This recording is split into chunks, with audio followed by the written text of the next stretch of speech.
between a will and a trust is actually pretty easy. Both are documents which state what you want done with all your assets. That's your house, your cars, your money, your paintings, both of them. In a will, you write it all in there and then you say who gets what. A trust, you do exactly the same thing. You write it all in there and who gets what, but then everything in there goes into the name of the trust. So the trust owns everything.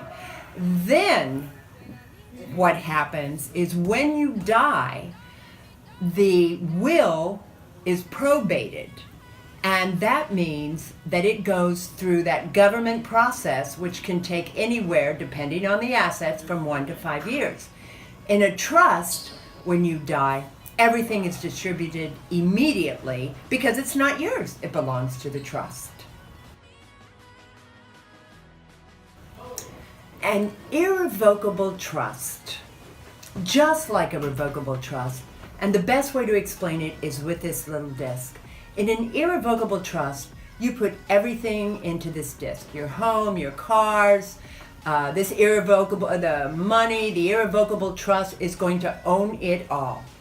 Then you take this irrevocable trust and you give it to someone that you have said is your trustee.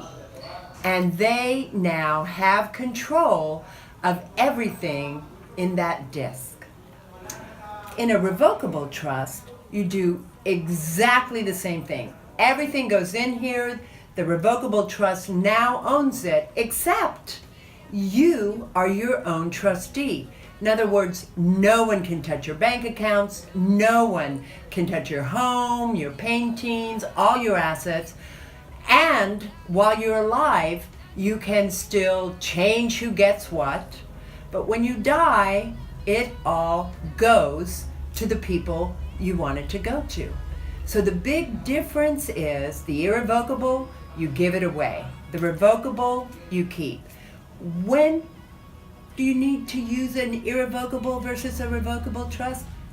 There's the question. And to know the answer, you want to call parent your parents. The only way to really know what you need for your family is to look at everything you own. And sometimes we really don't realize everything we have. Do you have a house? Do you have a car? A savings account? If you have 2 homes, I assure you, you're going to need a trust.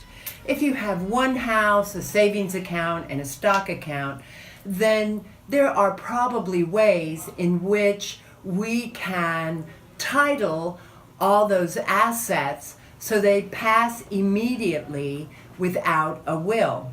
So, and I know everybody's concerned about cost, but here's what I can tell you. What we at Parent Your Parents can do for you is going to be less than if you leave it alone and allow the government to interfere.